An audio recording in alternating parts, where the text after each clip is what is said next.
Hi hello ನಮಸ್ತೆ ಎಲ್ಲರಿಗೂ inform media ಜಗತ್ತು ಚಾನಲಿನ ಮತ್ತೊಂದು ವಿಡಿಯೋಗೆ ಸ್ವಾಗತ ಸುಸ್ವಾಗತ. ಸ್ನೇಹಿತರೆ, ಎಲ್ಲರೂ ಹೇಗಿದ್ದೀರಾ? ಎಲ್ಲರೂ ಚೆನ್ನಾಗಿದ್ದೀರಾ ಅಂದ್ಕೊಂಡಿದ್ದೀನಿ. ನಾನು ಕೂಡ ತುಂಬಾ ಚೆನ್ನಾಗಿದ್ದೀನಿ. ಎಲ್ಲರೂ ಚೆನ್ನಾಗಿದ್ದೀರಾ ಅಂದ್ಕೊಂಡು ಭಾವಿಸ್ಕೊಂಡು ಇವತ್ತಿನ ಒಂದು ವಿಡಿಯೋನ ಶುರು ಮಾಡಿಬಿಡೋಣ. ಇವತ್ತಿನ ಒಂದು ವಿಡಿಯೋದಲ್ಲಿ ಕಟಕ ರಾಶಿಯವರ ಭವಿಷ್ಯ ಡಿಸೆಂಬರ್ 2025ರಿಂದ ಸಾಕಷ್ಟು ಬದಲಾವಣೆಯನ್ನು ನಿಮ್ಮ ಜೀವನದಲ್ಲಿ ನೋಡಲಿದ್ದೀರಿ ಸ್ನೇಹಿತರೆ. ಹಾಗಿದ್ರೆ ಏನೆಲ್ಲ ಬದಲಾವಣೆಯನ್ನು ನೋಡಲಿದ್ದೀರಿ, ಯಾವುದರ ಬಗ್ಗೆ ಎಚ್ಚರಿಕೆ ವಹಿಸಬೇಕು ಕಟಕ ರಾಶಿಯವರು, ಇನ್ನು ಸಣ್ಣ ಪುಟ್ಟ ಅಡೆತಡೆಗಳು, ಇನ್ನು ವಿಳಂಬಗಳು, ಇನ್ನು ಪ್ರಾಬ್ಲಮ್ಗಳು ಎದುರಾದರೆ ಏನೆಲ್ಲ ಪರಿಹಾರಗಳನ್ನು ಮಾಡಬೇಕು, ಅದು ನಿಮ್ಮ ವ್ಯಾಪಾರದಲ್ಲಾಗಲಿ, ನಿಮ್ಮ ವ್ಯವಹಾರದಲ್ಲಾಗಲಿ, ನಿಮ್ಮ ಕುಟುಂಬದ ಸ್ಥಿತಿಲಾಗಲಿ ಸ್ನೇಹಿತರೆ, ಒಟ್ಟಾರೆಯಾಗಿ ಕಟಕ ರಾಶಿಯವರಿಗೆ ಪ್ರಾಬ್ಲಮ್ ಬಂದರೆ ಏನೆಲ್ಲ ಪರಿಹಾರಗಳನ್ನು ಮಾಡಬೇಕು ಅನ್ನೋದನ್ನ ತಿಳಿಸ್ಕೊಡ್ತೀನಿ. ಆದಷ್ಟು ನನ್ನ ಚಾನಲಲ್ಲಿ ಬರುವಂತಹ ಸಣ್ಣ ಪುಟ್ಟ ಪರಿಹಾರದಿಂದ ದೊಡ್ಡ ಸಮಸ್ಯೆಗಳ ನಿವಾರಣೆಯಾಗುವಂತಹ ಪರಿಹಾರವನ್ನು ತಿಳಿಸ್ಕೊಡ್ತೀನಿ. ಈ ಪರಿಹಾರಗಳ ಬಗ್ಗೆ ತಿಳ್ಕೋಬೇಕು, ನಿಮ್ಮ ಭವಿಷ್ಯದ ಬಗ್ಗೆ ತಿಳ್ಕೋಬೇಕು ಅಂದರೆ ಸ್ನೇಹಿತರೆ ಎಲ್ಲೂ ಕೂಡ ವಿಡನ್ನ ಸ್ಕಿಪ್ ಮಾಡಬಾರ್ದು. ಅಂದರೆ ವಿಡನ್ನ ಕಟ್ ಮಾಡಿ ಓಡಿಸ್ಕೊಂಡೋಗಿ ನೋಡಿದ್ರೆ ಫುಲ್ ಇನ್ಫಾರ್ಮೇಷನ್ ಅರ್ಥ ಆಗಲ್ಲ. ಸೊ ಹಾಗಾಗಿ ಎಲ್ಲ ವಿಡಿಯೋದಲ್ಲೂ ತಿಳಿಸ್ತಾ ಇರ್ತೀನಿ. ಮೊದಲಿಂದ ಕೊನೆ ತನಕ ವಿಡಿಯೋನ ವಾಚ್ ಮಾಡಿ. ವಿಡಿಯೋದಲ್ಲಿ ಒಳ್ಳೆ ಮಾಹಿತಿ ಸಿಕ್ಕಿದ್ದಲ್ಲಿ ತಪ್ಪದೆ ವಿಡಿಯೋಗೊಂದು ಲೈಕ್ ಕೊಟ್ಟು, ಇನ್ನೂ ನನ್ನ ಚಾನಲ್ನ ಸಬ್ಸ್ಕ್ರೈಬ್ ಮಾಡ್ಕೊಳ್ದೇ ನೋಡ್ತಿದ್ರೆ ದಯವಿಟ್ಟು ಇನ್ಫಾರ್ಮ್ ಮೀಡಿಯಾಗೆ ಸಬ್ಸ್ಕ್ರೈಬ್ ಆಗಿ ನಿಮ್ಮ ಅಭಿಪ್ರಾಯಗಳನ್ನು ಕಮೆಂಟ್ ಬಾಕ್ಸಲ್ಲಿ ತಿಳಿಸಿ. ಯಾರೆಲ್ಲ ಸಬ್ಸ್ಕ್ರೈಬ್ ಮಾಡಿಕೊಂಡು ಪ್ರತಿನಿತ್ಯ ವಿಡಿಯೋ ವಾಚ್ ಮಾಡ್ತಿದ್ದೀರಾ ಅಂಥವರಿಗೆ ಥ್ಯಾಂಕ್ ಯು ಸೋ ಮಚ್ ಅಂತ ಹೇಳ್ತಾ ವಿಡಿಯೋದ ಕಡೆ ಗಮನ ಕೊಟ್ಬಿಡೋಣ. ಕಮೆಂಟ್ ಬಾಕ್ಸಲ್ಲಿ ಓಂ ನಮಃ ಶಿವಾಯ, ಓಂ ನಮಃ ಶನೇಶ್ವರಾಯ ನಮಃ ಅಂತ ಕಮೆಂಟ್ ಮಾಡಿ. ಶಿವನ ಅನುಗ್ರಹದಿಂದ, ಶನಿದೇವರ ಅನುಗ್ರಹದಿಂದ ನಿಮ್ಮ ಜೀವನದಲ್ಲಿ ಎಷ್ಟೇ ದೊಡ್ಡ ಮಟ್ಟದಲ್ಲಿ ಸಮಸ್ಯೆಗಳಿದ್ರೂ ಕೂಡ ಅವೆಲ್ಲವೂ ಸಂಪೂರ್ಣವಾಗಿ ನಿವಾರಣೆಯಾಗಲಿ ಅಂತ ಕೇಳ್ಕೊತಾ ವಿಡಿಯೋದ ಕಡೆ ಗಮನ ಕೊಡ್ತಾ ಹೋಗೋಣ. ಹೌದು ಸ್ನೇಹಿತರೆ, ಪ್ರತಿಯೊಂದು ರಾಶಿಯವರಿಗೂ ಕೂಡ ಸ್ನೇಹಿತರೆ ಗ್ರಹಗಳ ಸಂಚಾರ, ಗ್ರಹಗಳ ಸ್ಥಾನ ಬದಲಾವಣೆ, ಗ್ರಹಗಳ ಸ್ಥಿತಿಗಳಿಂದ ಸ್ನೇಹಿತರೆ ಪ್ರತಿ ತಿಂಗಳು ಸಾಕಷ್ಟು ಏರುಪೇರುಗಳನ್ನು ನಿಮ್ಮ ಜೀವನದಲ್ಲಿ ನೋಡಲಿದ್ದೀರಿ. ಹಾಗಿದ್ರೆ ಕಟಕ ರಾಶಿಯ ಗ್ರಹ ಸ್ಥಿತಿಗಳು ಹೇಗಿರಲಿದೆ ಡಿಸೆಂಬರ್ 2025ರಲ್ಲಿ? ಸ್ನೇಹಿತರೆ, ಡಿಸೆಂಬರ್ 2025 19ನೇ ತಾರೀಕು ಸ್ನೇಹಿತರೆ ಎಳ್ಳಮಾವಾಸ್ಯೆ ಇದೆ. ಎಳ್ಳಮಾವಾಸ್ಯೆ ಮುಗಿದ ನಂತರ ಸಾಕಷ್ಟು ಬದಲಾವಣೆಯನ್ನು ನೋಡಲಿದ್ದೀರಿ. ಏಕೆಂದರೆ ಸೂರ್ಯ ವೃಶ್ಚಿಕದಲ್ಲಿ 5ನೇ ಮನೆಯಿಂದ ಡಿಸೆಂಬರ್ 16ರವರೆಗೆ ಸಂಚಾರವನ್ನು ಮಾಡಲಿದ್ದಾರೆ. ನಂತರ ಧನು ರಾಶಿಗೆ ಡಿಸೆಂಬರ್ 16ರಿಂದ ಸಂಚಾರವನ್ನು ಮಾಡಲಿದ್ದಾರೆ. ಹಾಗಿದ್ರೆ ದ್ವಿತೀಯಾರ್ಧ ಬಹಳಷ್ಟು ಎಚ್ಚರಿಕೆ ವಹಿಸುವ ದಿನಗಳು ಅಂತಲೇ ಹೇಳಬಹುದು. ಇನ್ನು ಅದೇ ರೀತಿಯೇ ಸ್ನೇಹಿತರೆ ಶುಕ್ರ ಡಿಸೆಂಬರ್ 20ರಿಂದ ಸ್ನೇಹಿತರೆ ಧನುರಾಶಿಯ 6ನೇ ಮನೆಯಲ್ಲಿ ಶುಕ್ರನ ಸಂಚಾರ, ಇನ್ನು ವೃಶ್ಚಿಕದಲ್ಲಿ 5ನೇ ಮನೆಯಿಂದ ಡಿಸೆಂಬರ್ 20ರ ಸಂಚಾರವನ್ನು ಮಾಡಿ ನಂತರ ಧನುರಾಶಿಗೆ ಸ್ಥಳಾಂತರಗೊಂಡು 20ರಿಂದ ಸಂಚಾರವನ್ನು ಮಾಡಲಿದ್ದಾರೆ. ಇನ್ನು ಶನಿ ಮೀನದಲ್ಲಿ 9ನೇ ಮನೆಯಲ್ಲಿ ತಿಂಗಳವಿಡಿ. ಇದು ಗ್ರಹಗಳ ಸಂಚಾರ, ಗ್ರಹಗಳ ಸ್ಥಾನ ಬದಲಾವಣೆ, ಗ್ರಹಗಳ ಸ್ಥಿತಿಗಳು ಕಟಕ ರಾಶಿಯವರಿಗೆ ಹೀಗಿರಲಿದೆ ಅಂತಲೇ ಹೇಳ್ಬೋದು. ಇನ್ನು ಒಟ್ಟಾರೆಯಾಗಿ ಡಿಸೆಂಬರ್ 2025ರಲ್ಲಿ ದ್ವಿತೀಯಾರ್ಧದಲ್ಲಿ ಏನೆಲ್ಲ ಫಲಿತಾಂಶವನ್ನು ನೋಡಲಿದ್ದೀರಿ ಅಂದರೆ ಕಟಕ ರಾಶಿಯವರಿಗೆ ಡಿಸೆಂಬರ್ 2025 ಬಹಳಷ್ಟು ಶುಭ ಫಲಗಳನ್ನು ನೀಡಲಿದೆ. ವಿಶೇಷವಾಗಿ ತಿಂಗಳ ದ್ವಿತೀಯಾರ್ಧದಲ್ಲಿ ಅದ್ಭುತವಾದ ಬದಲಾವಣೆಗಳು ಕಂಡುಬರುತ್ತವೆ. ಏನೆಲ್ಲ ಬದಲಾವಣೆ? ಅದು ನಿಮ್ಮ ವ್ಯಾಪಾರದಲ್ಲಾಗ್ಬೋದು, ವ್ಯವಹಾರದಲ್ಲಾಗ್ಬೋದು. ಯಾಕಂದರೆ ಡಿಸೆಂಬರ್ 5ರಂದು ಗುರು 12ನೇ ಮನೆಗೆ ಮಿಥುನಕ್ಕೆ ಬದಲಾಗುವುದು ಆಧ್ಯಾತ್ಮಿಕ ಚಿಂತನೆ ಮತ್ತು ಖರ್ಚುಗಳನ್ನು ಹೆಚ್ಚಿಸುತ್ತದೆ. ಆದರೆ ಶುಕ್ರನ ಸಂಚಾರ 6ನೇ ಮನೆಯಲ್ಲಿ ಶತ್ರು ಸ್ಥಾನ ಸೇರುವುದರಿಂದ ನಿಮಗೆ ಅಪ್ರತಿಮ ಗೆಲುವನ್ನು ತಂದುಕೊಡಲಿದೆ. ಶತ್ರುಗಳು ಮಿತ್ರರಾಗುತ್ತಾರೆ. ಶತ್ರುಗಳಿಂದ ಜಯವನ್ನು ನೋಡಲಿದ್ದೀರಿ ಸ್ನೇಹಿತರೆ. ಶತ್ರುಗಳನ್ನು ಸೋಲಿಸಿ ಜಯ ನಿಮ್ಮ ಕಡೆ ಆಗಲಿದೆ ಅಂತಲೇ ಹೇಳಬಹುದು. ಸಾಲದ ಬಾಧೆಗಳು ತೀರುತ್ತವೆ ಸ್ನೇಹಿತರೆ ಮತ್ತು ವೃತ್ತಿಯಲ್ಲಿ ಉನ್ನತ ಸ್ಥಾನವನ್ನು ಏರುತ್ತೀರಿ. ಇದೆಲ್ಲ ದ್ವಿತೀಯಾರ್ಧದಲ್ಲಿ ನಡೆಯಲಿದೆ. ಹಾಗಿದ್ದರೆ ವೃತ್ತಿ ಉದ್ಯೋಗದಲ್ಲಿ, ನಿಮ್ಮ ಹಣಕಾಸಿನಲ್ಲಿ, ವ್ಯಾಪಾರ ವ್ಯವಹಾರದಲ್ಲಿ, ಕುಟುಂಬದಲ್ಲಿ ಒಟ್ಟಾರೆಯಾಗಿ ಭವಿಷ್ಯ ಹೇಗಿರಲಿದೆ ಕಟಕ ರಾಶಿಯವರು ಅದನ್ನ ಒಂದೊಂದಾಗಿ ತಿಳಿಸ್ಕೊಡ್ತೀನಿ. ಮೊದಲನೇದಾಗಿ ಶಿಕ್ಷಣದ ಬಗ್ಗೆ. ಕಟಕ ರಾಶಿಯ ವಿದ್ಯಾರ್ಥಿಗಳಿಗೆ ಇದು ಒಂಥರ ಅದ್ಭುತ ಸಮಯ ಸ್ನೇಹಿತರೆ. ದ್ವಿತೀಯಾರ್ಧದಲ್ಲಿ ವಿದ್ಯಾರ್ಥಿಗಳಿಗೆ ಸ್ನೇಹಿತರೆ ಪರೀಕ್ಷೆಗಳಲ್ಲಿ ಉತ್ತಮ ಅಂಕಗಳನ್ನು ಗಳಿಸಲಿದ್ದೀರಿ. 5ನೇ ಮನೆಯಲ್ಲಿರುವಂಥ ಗ್ರಹಗಳು ತಿಂಗಳ ದ್ವಿತೀಯಾರ್ಧದಲ್ಲಿ ಓದಿನ ಬಗ್ಗೆ ಆಸಕ್ತಿಯನ್ನು ಹೆಚ್ಚಿಸುತ್ತವೆ. ಉನ್ನತ ವ್ಯಾಸಂಗಕ್ಕಾಗಿ ಪ್ರಯತ್ನಿಸುತ್ತಿರುವವರಿಗೆ ಕೆಲವು ಅಡೆತಡೆಗಳು ಎದುರಾದರೂ ಕೂಡ ಕಠಿಣ ಪರಿಶ್ರಮದಿಂದ ಅಂದುಕೊಂಡ ಫಲಿತಾಂಶವನ್ನು ಸಾಧಿಸುವಿರಿ. ವಿದೇಶದಲ್ಲಿ ವ್ಯಾಸಂಗವನ್ನು ಮಾಡಲು ಬಯಸುವವರಿಗೆ 12ನೇ ಮನೆಯ ಗುರುವಿನ ಸಂಚಾರವು ನೆರವಾಗುತ್ತದೆ. ಸ್ನೇಹಿತರೆ, ವಿದ್ಯಾರ್ಥಿಗಳಿಗೂ ಕೂಡ ಸ್ನೇಹಿತರೆ ಈ ಅಮಾವಾಸ್ಯೆ ಶುಭ ಅಮಾವಾಸ್ಯೆ ಅಂತಲೇ ಹೇಳ್ಬೋದು. 19ನೇ ತಾರೀಕು ಎಳ್ಳು ಅಮಾವಾಸ್ಯೆ ಇದೆ. ಈ ಅಮಾವಾಸ್ಯೆ ಮುಗಿದ ನಂತರ ಸಾಕಷ್ಟು ಬದಲಾವಣೆಯನ್ನು ನೋಡಲಿದ್ದೀರಿ. ಇನ್ನು ವ್ಯಾಪಾರ ವ್ಯವಹಾರವನ್ನು ಮಾಡುವುದಕ್ಕೆ ಹೊಸದಾಗಿ ಸ್ನೇಹಿತರೆ ಯಾವ ದಿನ ತುಂಬಾ ಚೆನ್ನಾಗಿದೆ, ಹೂಡಿಕೆಯನ್ನು ಮಾಡ್ಬೋದಾ, ಇನ್ನು ವ್ಯಾಪಾರ ವ್ಯವಹಾರದಲ್ಲಿ ಲಾಭ ಇದೆಯಾ ಅಂತಂದರೆ ಹೌದು, ವ್ಯಾಪಾರಿಗಳಿಗೆ ಇದು ಲಾಭದಾಯಕ ತಿಂಗಳು. ಡಿಸೆಂಬರ್ 2025 6ನೇ ಮನೆಯಲ್ಲಿ ಗ್ರಹಗಳ ಸಂಚಾರದಿಂದ ಪ್ರತಿಸ್ಪರ್ಧಿಗಳ ಮೇಲೆ ಜಯವನ್ನು ಸಾಧಿಸುವಿರಿ. ವ್ಯಾಪಾರ ವಿಸ್ತರಣೆಗೆ ಡಿಸೆಂಬರ್ 15ರ ನಂತರ ಸಮಯ ತುಂಬ ಅನುಕೂಲಕರವಾಗಿದೆ.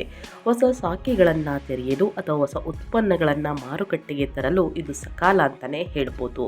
ಆದರೆ ಪಾಲುದಾರಿಕೆ ವ್ಯಾಪಾರ ವ್ಯವಹಾರಗಳನ್ನು ಪ್ರಾರಂಭಿಸಲು ಈ ತಿಂಗಳು ಅಷ್ಟೊಂದು ಸೂಕ್ತವಲ್ಲ. ಸ್ವತಂತ್ರವಾಗಿ ಮಾಡುವ ವ್ಯಾಪಾರಗಳಲ್ಲಿ ಹೆಚ್ಚು ಲಾಭವಿರುತ್ತದೆ ಸ್ನೇಹಿತರೆ. ಹಾಗಾಗಿ ನಿಮ್ಮ ಸ್ವಂತ ಹುದ್ದೆ, ನಿಮ್ಮ ಇಚ್ಛೆಯಿಂದ ಶುರು ಮಾಡಿದ ಕೆಲಸದಲ್ಲಿ ಸ್ನೇಹಿತರೆ ಲಾಭ ಕಟ್ಟಿಟ್ಟ ಬುತ್ತಿ ಅಂತಲೇ ಹೇಳಬಹುದು. ಹೊಸದಾಗಿ ವ್ಯಾಪಾರ ವ್ಯವಹಾರವನ್ನು ಶುರು ಮಾಡುವುದಕ್ಕೂ ಕೂಡ ಸ್ನೇಹಿತರೆ ತುಂಬಾ ದಿನಗಳು ಚೆನ್ನಾಗಿದೆ ಅಂತಲೇ ಹೇಳ್ಬೋದು. ಆದರೆ ಪಾಲುದಾರಿಕೆ ವ್ಯವಹಾರಗಳನ್ನು ಪ್ರಾರಂಭಿಸಲು ಅಷ್ಟೊಂದು ಸೂಕ್ತವಲ್ಲ ಈ ತಿಂಗಳು ಸ್ನೇಹಿತರೆ. ಹಿರಿಯರ ಮಾರ್ಗದರ್ಶನವನ್ನು ತೆಗೆದುಕೊಂಡು ಹೂಡಿಕೆಯನ್ನು ಮಾಡ್ತೀರಿ ಅಂದರೆ 20ನೇ ತಾರೀಕು ನಂತರ ಹೂಡಿಕೆಯನ್ನು ಮಾಡಿ ಸ್ನೇಹಿತರೆ ಒಳಿತಾಗಲಿದೆ. ಆದರೆ 1 ಅಥವಾ 2-3 ಬಾರಿ ಯೋಚಿಸಿ ನಿರ್ಧಾರಗಳನ್ನು ತೆಗೆದುಕೊಳ್ಳಿ. ಇನ್ನು ನಿಮ್ಮ ಆರೋಗ್ಯದ ಬಗ್ಗೆ ಹೇಳೋದಾದರೆ ಏನೆಲ್ಲ ಬದಲಾವಣೆಗಳನ್ನು ಕಟಕ ರಾಶಿಯವರು ನೋಡಲಿದ್ದೀರಿ, ಯಾವುದರ ಬಗ್ಗೆ ಎಚ್ಚರಿಕೆ ವಹಿಸಬೇಕು ಅನ್ನೋದನ್ನ ನೋಡ್ತಾ ಹೋಗೋಣ. ಆರೋಗ್ಯದ ದೃಷ್ಟಿಯಿಂದ ಈ ತಿಂಗಳು ತುಂಬಾ ಚೆನ್ನಾಗಿರುತ್ತದೆ. ಡಿಸೆಂಬರ್ 2025 6ನೇ ಮನೆಯಲ್ಲಿರುವಂತಹ ಕುಜ ಮತ್ತು ರವಿಯ ಸಂಚಾರದಿಂದ ರೋಗ ನಿರೋಧಕ ಶಕ್ತಿ ಹೆಚ್ಚುತ್ತದೆ. ಹಳೆಯ ಅನಾರೋಗ್ಯ ಸಮಸ್ಯೆಗಳಿಂದ ಸ್ನೇಹಿತರೆ ಮುಕ್ತಿ ಸಿಗಲಿದೆ ಅಂತಲೇ ಹೇಳಬಹುದು. ಆದರೆ 8ನೇ ಮನೆಯಲ್ಲಿರುವಂತಹ ರಾಹು ಇರುವುದರಿಂದ ವಾಹನವನ್ನು ಚಾಲನೆ ಮಾಡುವಾಗ ಜಾಗೃತಿ ಅವಶ್ಯಕ ಸ್ನೇಹಿತರೆ. ಯಾಕಂದರೆ ಅತಿಯಾದ ವೇಗ ಒಳಿತಲ್ಲ ಸ್ನೇಹಿತರೆ. ಅದು 2 ವೀಲರ್ ಆಗಲಿ 4 ವೀಲರ್ ಆಗಲಿ, ನಾನು ಹೇಳಿರ್ತೀನಿ ಈ ಥರ ನೀವು ಕೇಳ್ತಾ ಇರ್ತೀರ 2 ವೀಲರ್ ಅಲ್ಲ 4 ವೀಲರ್ ಅಲ್ಲ ಅಂತ ಸ್ನೇಹಿತರೆ. ವಾಹನ ಅಂದರೆ ಎಲ್ಲದೂ ಕೂಡ ಆಗುತ್ತೆ. ಅತಿಯಾದ ವೇಗ ಒಳಿತಲ್ಲ, ನಿಧಾನವಾಗಿ ಚಾಲನೆ ಮಾಡುವುದು ಬಹಳ ಮುಖ್ಯವಾಗುತ್ತದೆ. ತಡರಾತ್ರಿಯಲ್ಲಿ ವಾಹನಗಳನ್ನು ಚಾಲನೆ ಮಾಡುವುದಕ್ಕೆ ಹೋಗಬೇಡಿ. ಅನಿವಾರ್ಯ ಇದ್ದರೆ ಸ್ನೇಹಿತರೆ ನಿಧಾನವಾಗಿ ಚಾಲನೆ ಮಾಡಿ. ಸಣ್ಣ ಪುಟ್ಟ ಅಪಘಾತಗಳು ಅಥವಾ ಗಾಯಗಳಾಗುವ ಸಾಧ್ಯತೆ ಇದೆ ಎಂದು ಗ್ರಹಗಳು ಸೂಚಿಸುತ್ತಿದೆ. ತಿಂಗಳ ದ್ವಿತೀಯಾರ್ಧದಲ್ಲಿ 5ನೇ ಮನೆಯಲ್ಲಿರುವಂತಹ ಗ್ರಹಗಳಿಂದ ಸ್ನೇಹಿತರೆ ಹೊಟ್ಟೆಗೆ ಸಂಬಂಧಿಸಿದ ಸಮಸ್ಯೆಗಳು ಬರಬಹುದು. ಅಜೀರ್ಣ ಸಮಸ್ಯೆ, ಹೊಟ್ಟೆ ನೋವು ಈ ರೀತಿ ಬರಬಹುದು. ಆದ್ದರಿಂದ ಆಹಾರ ಪದ್ಧತಿಯಲ್ಲಿ ಎಚ್ಚರಿಕೆ ವಹಿಸಿ. ಹೊರಗಿನ ತಿಂಡಿ ತಿನಿಸುಗಳನ್ನು, ಎಣ್ಣೆಯಲ್ಲಿ ಕರಿದಂತಹ ತಿಂಡಿ ತಿನಿಸುಗಳನ್ನು ತಿನ್ನುವುದು, ಕೋಲ್ಡ್ ಪಾನಿಗಳನ್ನು ಕುಡಿಯುವುದು ಸ್ನೇಹಿತರೆ ಈ ರೀತಿ ಕುಡಿಬೇಕಾದ್ರೆ ಒಂದು ಸ್ವಲ್ಪ ಎಚ್ಚರಿಕೆ ವಹಿಸಿ ಸ್ನೇಹಿತರೆ. ಆದಷ್ಟು ಅವಾಯ್ಡ್ ಮಾಡಿ. ಯಾಕಂದರೆ ಹೊಟ್ಟೆಗೆ ಪಟ್ಟಂಥ ಸಂಬಂಧಗಳು ಸ್ನೇಹಿತರೆ ಸಮಸ್ಯೆಗಳು ನಿಮಗೆ ಎದುರಾಗುತ್ತೆ ಅಂದರೆ ಅದರ ಬಗ್ಗೆ ಬಹಳಷ್ಟು ಎಚ್ಚರಿಕೆ ವಹಿಸಬೇಕಾಗುತ್ತದೆ. ಪ್ರತಿದಿನ ಯೋಗ ಧ್ಯಾನವನ್ನು ಮಾಡಿ, ಮೆಡಿಟೇಷನನ್ನು ಮಾಡಿ, ನಿಮ್ಮ ಆರೋಗ್ಯ ತುಂಬಾ ಚೆನ್ನಾಗಿರುತ್ತದೆ. ಇನ್ನು ಅದೇ ರೀತಿ ಸ್ನೇಹಿತರೆ ಕುಟುಂಬ ಮತ್ತು ಸಂಬಂಧಗಳ ಬಗ್ಗೆ ಹೇಳೋದಾದರೆ ಏನೆಲ್ಲ ಬದಲಾವಣೆಯನ್ನು ನೋಡಲಿದ್ದೀರಿ, ಯಾವುದರ ಬಗ್ಗೆ ಕಟಕ ರಾಶಿಯವರು ಎಚ್ಚರಿಕೆ ವಹಿಸಬೇಕು ಅನ್ನೋದಾದರೆ ಕೌಟುಂಬಿಕ ಜೀವನ ಒಂಥರ ಸಂತೋಷ ನೆಲೆಸುತ್ತದೆ ಈ ತಿಂಗಳು ಅಂತಲೇ ಹೇಳ್ಬೋದು. ಯಾಕಂದರೆ ಗುರು 12ನೇ ಮನೆಯಲ್ಲಿ ಇರುವುದರಿಂದ ಕುಟುಂಬದೊಂದಿಗೆ ಧಾರ್ಮಿಕ ಕ್ಷೇತ್ರಗಳಿಗೆ ಭೇಟಿ ನೀಡುವ ಯೋಗವಿದೆ. ನಿಮ್ಮ ಜೀವನ ಸಂಗಾತಿಯ ಆರ್ಥಿಕ ಸ್ಥಿತಿ ಸುಧಾರಿಸುತ್ತದೆ. ಮಕ್ಕಳು ನಿಮ್ಮ ಮಾತನ್ನು ಕೇಳುತ್ತಾರೆ ಸ್ನೇಹಿತರೆ. ಅವರ ಅಧ್ಯಯನದ ಕಡೆ ಆಸಕ್ತಿಯನ್ನು ಹೆಚ್ಚಿಸುತ್ತಾರೆ ಅಂತಲೇ ಹೇಳ್ಬೋದು. ಮತ್ತು ವಿದ್ಯಾಭ್ಯಾಸದಲ್ಲಿ ಪ್ರಗತಿಯನ್ನು ಸಾಧಿಸುತ್ತಾರೆ. ಇದು ಒಟ್ಟಾರೆಯಾಗಿ ಹೇಳಬೇಕು ಅಂತಂದರೆ ತಂದೆ ತಾಯಿ ಒಂಥರ ಸಿಹಿ ಸುದ್ದಿ. ಇದರಿಂದ ಕೌಟುಂಬಿಕ ಜೀವನ ಸಂತೋಷದಿಂದ ಕೂಡಿರುತ್ತದೆ ಈ ತಿಂಗಳು ಸ್ನೇಹಿತರೆ. ಆದರೆ 2ನೇ ಮನೆಯಲ್ಲಿರುವಂತಹ ಕೇತು ಇರುವುದರಿಂದ ಕುಟುಂಬ ಸದಸ್ಯರೊಂದಿಗೆ ಮಾತನಾಡುವಾಗ ಎಚ್ಚರಿಕೆಯಿಂದ ಇರಬೇಕು. ಸಣ್ಣ ಪುಟ್ಟ ಮಾತುಕತೆಗಳು ಮನಸ್ತಾಪಕ್ಕೆ ದಾರಿ ಮಾಡಿಕೊಡಬಹುದು. ತಿಂಗಳ ದ್ವಿತೀಯಾರ್ಧದಲ್ಲಿ 6ನೇ ಮನೆಯಲ್ಲಿ ಗ್ರಹಗಳ ಸಂಚಾರದಿಂದಾಗಿ ಬಂಧುಗಳೊಂದಿಗೆ ಇದ್ದ ಹಳೆಯ ಜಗಳಗಳು ಬಗೆಹರಿಯುತ್ತವೆ ಸ್ನೇಹಿತರೆ. ಏನೇ ಸಮಸ್ಯೆ ಬಂದರೂ ಕೂಡ ಹಿರಿಯ ವ್ಯಕ್ತಿಗೆ ಹೇಳಿ ಸ್ನೇಹಿತರೆ ಅದನ್ನು ತಕ್ಷಣ ಬಗೆಹರಿಸಿಕೊಳ್ಳುವುದು ಬಹಳ ಮುಖ್ಯ ಸ್ನೇಹಿತರೆ. ಆದಷ್ಟು ಮಾತು ಬೆಳ್ಳಿ ಮೌನ ಬಂಗಾರ ಥರ ಇದ್ದರೆ ಯಾವುದೇ ಕುಟುಂಬದಲ್ಲಿ ಸ್ನೇಹಿತರೆ ಅಷ್ಟು ಮನಸ್ತಾಪಗಳು ಬರುವುದಿಲ್ಲ ಅಂತಲೇ ಹೇಳ್ಬೋದು. ಸಣ್ಣ ಪುಟ್ಟ ವಾದ ವಿವಾದಗಳಿಂದಲೇ ದೊಡ್ಡ ಜಗಳಗಳು ಆಗುವುದು. ಹಾಗಾಗಿ ಆದಷ್ಟು ಮಾತನಾಡಿ ಬಗೆಹರಿಸಿಕೊಳ್ಳುವುದು ಮಾಡುವುದು ಒಳ್ಳೆಯದಾಗಲಿದೆ. ಇನ್ನು ಅದೇ ರೀತಿ ನಿಮ್ಮ ಹಣಕಾಸಿನ ಬಗ್ಗೆ ಹೇಳೋದಾದರೆ ಏನೆಲ್ಲ ಬದಲಾವಣೆಯನ್ನು ಈ ತಿಂಗಳಲ್ಲಿ ನೋಡಲಿದ್ದೀರಿ ಅಂದರೆ, ವೃತ್ತಿಪರವಾಗಿ ಆದಾಯ ಹೆಚ್ಚಾಗುತ್ತದೆ. 6ನೇ ಮನೆಯಲ್ಲಿ ಗ್ರಹಗಳ ಸಂಚಾರದಿಂದ ಹಳೆಯ ಸಾಲಗಳು ಅಥವಾ ಬಾಕಿ ಹಣ ವಸೂಲಿಯಾಗುತ್ತದೆ. ವಿದೇಶಗಳಿಂದ ಅಥವಾ ದೂರದ ಪ್ರದೇಶಗಳಿಂದ ಧನಲಾಭವಾಗುವ ಸಂಭವವಿದೆ ಕಟಕ ರಾಶಿಯವರಿಗೆ ಈ ತಿಂಗಳು ಸ್ನೇಹಿತರೆ. ಇನ್ನು ಹೂಡಿಕೆಗಳ ಬಗ್ಗೆ ಹೇಳೋದಾದರೆ ಡಿಸೆಂಬರ್ 20ರ ನಂತರ ಹೊಸ ಹೂಡಿಕೆಗಳಿಗೆ ಸಮಯ ಅನುಕೂಲಕರವಾಗಿದೆ. ಎಳ್ಳ ಅಮಾವಾಸ್ಯೆ 19ನೇ ತಾರೀಕಿದೆ. 20ನೇ ತಾರೀಕು ನಂತರ ಹೂಡಿಕೆಯನ್ನು ಮಾಡುವುದಕ್ಕೆ ಉತ್ತಮವಾಗಿದೆ. ಯಾರೆಲ್ಲ ಹೂಡಿಕೆಯನ್ನು ಮಾಡಬೇಕು ಅಂದ್ಕೊಂಡಿದ್ದೀರಾ ದಯವಿಟ್ಟು ಈ ಸಮಯದಲ್ಲಿ ಹೂಡಿಕೆಯನ್ನು ಮಾಡಿ. ವಿಶೇಷವಾಗಿ ರಿಯಲ್ ಎಸ್ಟೇಟ್ ಅಥವಾ ದೀರ್ಘಕಾಲೀನ ಯೋಜನೆಗಳಲ್ಲಿ ಹೂಡಿಕೆಯನ್ನು ಮಾಡಬಹುದು ಸ್ನೇಹಿತರೆ. ಇನ್ನು ಖರ್ಚುಗಳ ಬಗ್ಗೆ ಕೂಡ ಎಚ್ಚರಿಕೆ ವಹಿಸಬೇಕು. ಗುರು 12ನೇ ಮನೆಯಲ್ಲಿ ಇರುವುದರಿಂದ ಶುಭ ಕಾರ್ಯಗಳಿಗೆ, ದಾನ ಧರ್ಮಗಳಿಗೆ ಅಥವಾ ತೀರ್ಥಯಾತ್ರೆಗಳಿಗೆ ಖರ್ಚು ಹೆಚ್ಚಾಗುತ್ತದೆ.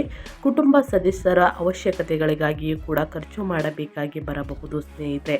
ಒಟ್ಟಾರೆಯಾಗಿ ಹೇಳಬೇಕು ಅಂದರೆ ಹಣಕಾಸಿನ ವಿಚಾರದಲ್ಲಿ ಈ ತಿಂಗಳು ಮಿಶ್ರ ಫಲಿತಾಂಶಗಳನ್ನು ಕಟಕ ರಾಶಿಯವರು ನೋಡಲಿದ್ದೀರಿ. ಸೊ ಅದರ ಬಗ್ಗೆ ಎಚ್ಚರಿಕೆ ವಹಿಸಿ ಅಂತ ಹೇಳ್ತಾ, ಇನ್ನು ನಿಮ್ಮ ವೃತ್ತಿ ಜೀವನದ ಬಗ್ಗೆ ಹೇಳೋದಾದರೆ ಮೇಲಧಿಕಾರಿಗಳಿಂದ ನಿಮಗೆ ಸಂಪೂರ್ಣ ಬೆಂಬಲ ಸಿಗುತ್ತದೆ. ಈ ತಿಂಗಳಲ್ಲಿ ಬಹಳ ದಿನಗಳಿಂದ ಬಾಕಿ ಉಳಿದಿರುವಂತಹ ಕೆಲಸಗಳನ್ನು ಈಗ ಸುಲಭವಾಗಿ ಪೂರ್ಣಗೊಳಿಸುವಿರಿ. ನಿಮ್ಮ ಆಲೋಚನೆಗಳು ಸ್ನೇಹಿತರೆ ಕಾರ್ಯರೂಪಕ್ಕೆ ಬರುತ್ತವೆ. ನಿಮ್ಮ ಸಲಹೆಗಳು ಸಹೋದ್ಯೋಗಿಗಳ ಸಮಸ್ಯೆಗಳನ್ನು ಬಗೆಹರಿಸುತ್ತವೆ. ಇದರಿಂದ ಕಚೇರಿಯಲ್ಲಿ ನಿಮ್ಮ ಗೌರವ ಕೂಡ ಹೆಚ್ಚಾಗುತ್ತದೆ. ಇನ್ನು ಈ ತಿಂಗಳು ಉದ್ಯೋಗಿಗಳಿಗೆ ಬಹಳ ಅನುಕೂಲಕರವಾಗಿದೆ. ತಿಂಗಳ ಆರಂಭದಲ್ಲಿ ಡಿಸೆಂಬರ್ ತಿಂಗಳಲ್ಲಿ ಸ್ನೇಹಿತರೆ ಕುಜ ಮತ್ತು ಡಿಸೆಂಬರ್ 16ರವರೆಗೆ ಕುಜ ಮತ್ತು ಶುಕ್ರನ ಸಂಚಾರ ಇರುವುದರಿಂದ ಸಾಕಷ್ಟು ಬದಲಾವಣೆಯನ್ನು ನೋಡಲಿದ್ದೀರಿ. 5ನೇ ಮನೆಯಲ್ಲಿರುವುದರಿಂದ ಕೆಲಸದಲ್ಲಿ ಸೃಜನಶೀಲತೆ ಹೆಚ್ಚಾಗುತ್ತದೆ. ಅನಂತರ ಇವರಿಬ್ಬರು ಸ್ನೇಹಿತರೆ 6ನೇ ಮನೆಗೆ ಉಪಜಯ ಸ್ಥಾನಕ್ಕೆ ಬದಲಾಗುವುದು ಉದ್ಯೋಗದಲ್ಲಿ ಬಡ್ತಿ ಅಥವಾ ಅಂದುಕೊಂಡ ಸ್ಥಳಕ್ಕೆ ವರ್ಗಾವಣೆ ಆಗಲು ಅವಕಾಶ ಕಲ್ಪಿಸುತ್ತದೆ ಅಂತಲೇ ಹೇಳ್ಬೋದು. ಹೊಸ ಉದ್ಯೋಗವನ್ನು ಶುರು ಮಾಡುವುದಕ್ಕೂ ಕೂಡ ಸ್ನೇಹಿತರೆ ಈ ತಿಂಗಳು ಬೆಟರ್ ಇದೆ ಅಂತಲೇ ಹೇಳಬಹುದು. ಸಾಕಷ್ಟು ಬದಲಾವಣೆಯನ್ನು ನೋಡಲಿದ್ದೀರಿ. ಇನ್ನು ಸಣ್ಣ ಪುಟ್ಟ ಸಮಸ್ಯೆಗಳು, ಅಡೆತಡೆಗಳು ಬಂದಿದ್ದಲ್ಲಿ ಏನೆಲ್ಲ ಪರಿಹಾರಗಳನ್ನು ಮಾಡಬೇಕು ಅಂದರೆ, ಈ ತಿಂಗಳಲ್ಲಿ ಮತ್ತಷ್ಟು ಶುಭ ಫಲಿತಾಂಶಗಾಗಿ, ಶುಭ ಫಲಗಳಿಗಾಗಿ ಸ್ನೇಹಿತರೆ ಈ ಪರಿಹಾರಗಳನ್ನು ಫಾಲೋ ಮಾಡಿ. ಮೊದಲನೇದಾಗಿ ಸೂರ್ಯ ನಮಸ್ಕಾರ. ಉತ್ತಮ ಆರೋಗ್ಯ ಮತ್ತು ಆತ್ಮವಿಶ್ವಾಸಕ್ಕಾಗಿ ಉತ್ತಮ ವ್ಯಾಪಾರ ವ್ಯವಹಾರದಲ್ಲಿ ಲಾಭವನ್ನು ನೋಡುವುದಕ್ಕೆ ಪ್ರತಿದಿನ ಸೂರ್ಯ ನಮಸ್ಕಾರವನ್ನು ಮಾಡುವುದು ಒಳ್ಳೆಯದು.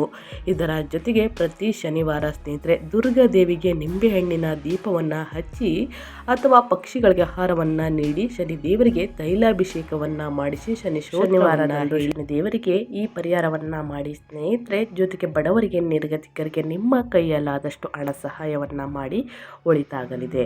ತಪ್ಪದೆ ಈ ಸಣ್ಣ ಪುಟ್ಟ ಪರಿಹಾರಗಳನ್ನು ಮಾಡಿ ಅಂತ ಹೇಳ್ತಾ ನಾನು ವಿಡಿಯೋನ ಎಂಡ್ ಮಾಡ್ತಾ ಇದ್ದೀನಿ. ಇವತ್ತಿನ ಒಂದು ವಿಡಿಯೋದಲ್ಲಿ ಕಟಕ ರಾಶಿಯವರಿಗೆ ಒಳ್ಳೆ ಮಾಹಿತಿ ಸಿಕ್ಕಿದ್ದಲ್ಲಿ, ಈ ವಿಡಿಯೋ ಯೂಸ್ಫುಲ್ ಅನಿಸಿದ್ದಲ್ಲಿ ವಿಡಿಯೋಗೆ ಲೈಕ್ ಮಾಡೋದನ್ನ ಮರ್ತಿದ್ರೆ ಲೈಕ್ ಮಾಡಿ, ಸಬ್ಸ್ಕ್ರೈಬ್ ಮಾಡೋದನ್ನ ಮರ್ತಿದ್ರೆ ಇನ್ಫಾರ್ಮಿಡಿಯಾಗೆ ಸಬ್ಸ್ಕ್ರೈಬ್ ಮಾಡಿ. ನಿಮ್ಮ ಅಭಿಪ್ರಾಯಗಳನ್ನು ಕಮೆಂಟ್ ಬಾಕ್ಸಲ್ಲಿ ತಿಳಿಸಿ. ಯಾರೆಲ್ಲ ಸಬ್ಸ್ಕ್ರೈಬ್ ಮಾಡಿಕೊಂಡು ಪ್ರತಿನಿತ್ಯ ವಿಡಿಯೋ ವಾಚ್ ಮಾಡ್ತಿದ್ದೀರಾ ಅಂಥವರಿಗೆ ಥ್ಯಾಂಕ್ ಯು ಸೋ ಮಚ್ ಅಂತ ಹೇಳ್ತಾ, ನಿಮಗೂ ಮತ್ತು ನಿಮ್ಮ ಕುಟುಂಬಕ್ಕೆ ತುಂಬಾ ಒಳ್ಳೆಯದಾಗಲಿ. ಮತ್ತೊಂದು ವಿಡಿಯೋದಲ್ಲಿ ಸಿಗ್ತೀನಿ. Thank you for watching.